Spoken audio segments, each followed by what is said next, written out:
So pretty much everyone's heard of Bitcoin, right? It was the OG, the one that kicked off this whole revolution. But here's the thing, the story is so much bigger than that. Today, we're going to look past Bitcoin and dive headfirst into the wild, innovative world of altcoins. These are the projects that are really pushing the boundaries of what blockchain can do. Okay, so Bitcoin gave us this incredible blueprint for a decentralized ledger. It was a game changer, no doubt. But it wasn't perfect, and it got a lot of smart people thinking. They started asking questions like, this is amazing, but what if we could make it better? What if we could make it faster? What if it wasn't just for sending money, but could actually power, well, everything? And those questions, that's exactly where the altcoin universe was born. All right, so let's get right into it. The answers to those big what-if questions started popping up everywhere, in the form of thousands, literally thousands of new cryptocurrencies. And we have a name for all of them: altcoins. But what is an altcoin really? The simplest definition is anything that's not Bitcoin. Seriously, that's it. Think of it like this. If Bitcoin is the original trunk of a tree, altcoins are all the different branches growing out of it. Some are forks. They basically copied Bitcoin's code and then tweaked it to try and make it better. Others, well, they started from a completely blank slate, designed to do totally different things. The whole space is this massive, chaotic, and fascinating experiment to see where this tech can go. So one of the first big criticisms of Bitcoin was pretty practical. People said, hey, waiting 10 minutes for my coffee payment to go through, that's not great. And the fees. The big question was, can we make this something you could actually use every single day? And the first major project to say absolutely was Litecoin. Litecoin was designed from the ground up to be Bitcoin but better for payments. You can see it right here in the numbers. Instead of a 10-minute wait, you're looking at about 2.5 minutes. And those fees? Practically gone. This makes it a way better fit for, buying a sandwich or a movie ticket. The secret sauce is a different algorithm called script. You don't need to know the deep tech, just that it makes the whole thing a lot lighter and faster. Okay, faster payments? Check. That's a huge step. But then came the next big question. What if a blockchain could be more than just digital cash? What if you could build stuff on it, like entire applications and even a whole smart economy? Well, that's the vision behind a project called Neo. Neo's big idea was actually pretty simple and kind of brilliant. They looked at other platforms like Ethereum and saw that to build on them, you had to learn a whole new, niche programming language.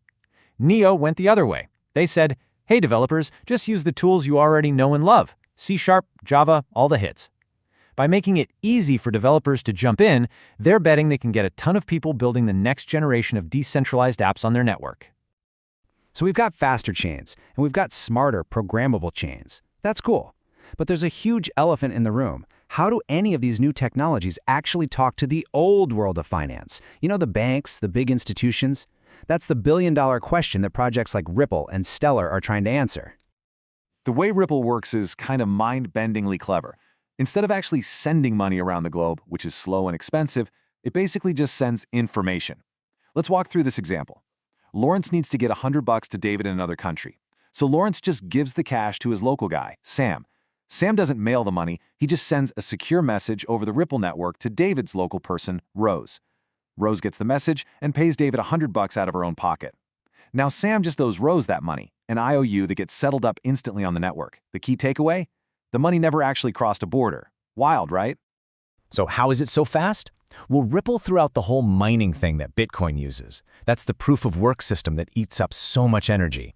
Instead, they have a small group of trusted servers, or nodes, that just vote. They quickly agree on which transactions are valid, and boom, it's done. This whole consensus thing is way more efficient, and it means they can confirm a transaction in like 5 seconds. That's a world away from Bitcoin's 10 minutes. Now, what's interesting is Stellar. It was actually created by one of the co-founders of Ripple, so it's built on a lot of the same ideas, but they're chasing a totally different goal. While Ripple is all about partnering with big banks and financial giants, Stellar is focused on the little guy, serving people in developing countries, small businesses, nonprofits. It's the same fundamental tech, but with a different heart, aiming to make finance more inclusive for everyone. Okay, so we've seen faster, smarter, and more connected chains. But then there's Cardano, which took a completely different path. The creators basically said, hold on, instead of patching things up or building on old ideas, what if we went back to the drawing board? What if we built a blockchain the way scientists would, based on years of academic research and peer-reviewed papers to get it right from the very beginning? That, in a nutshell, is the philosophy behind Cardano. And Cardano's approach really is methodical. They're not about moving fast and breaking things. Everything is built on this foundation of scientific research. A few key things make it stand out. It has this cool multi-layer design, which keeps the money part separate from the smart contract part. That makes it more secure and easier to upgrade. It also uses proof of stake, which is a much greener, more efficient way to secure the network than Bitcoin's mining. And their grand vision?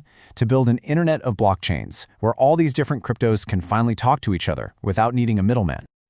All right, we've looked at a bunch of really different projects here. So, what's the takeaway? What does all this variety actually mean for the future of this technology? The big picture is this.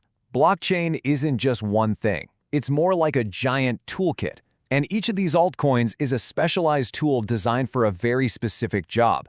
You need something fast and cheap for everyday stuff? Grab Litecoin. You want to build a new app easily? You've got Neo. Moving huge amounts of money for banks? That's Ripple's game. Helping unbanked people get access to finance? That's Stellar.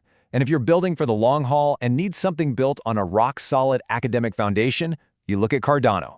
It's all about the right tool for the right problem. And honestly, we've barely even scratched the surface. These are just 5 altcoins out of thousands. The whole space is this incredible, bubbling laboratory where new ideas are being tested every single day. And it leaves us with this massive, fascinating question. Which of these ideas, which of these tools, will be the ones that actually build the foundation for our digital future? Nobody knows for sure, and that's what makes it so exciting. And that's our look at the world of altcoins for today. If this helped you make sense of the crypto universe, do us a favor and hit that like button, share it with someone, and subscribe for more deep dives like this one. Thanks for tuning in.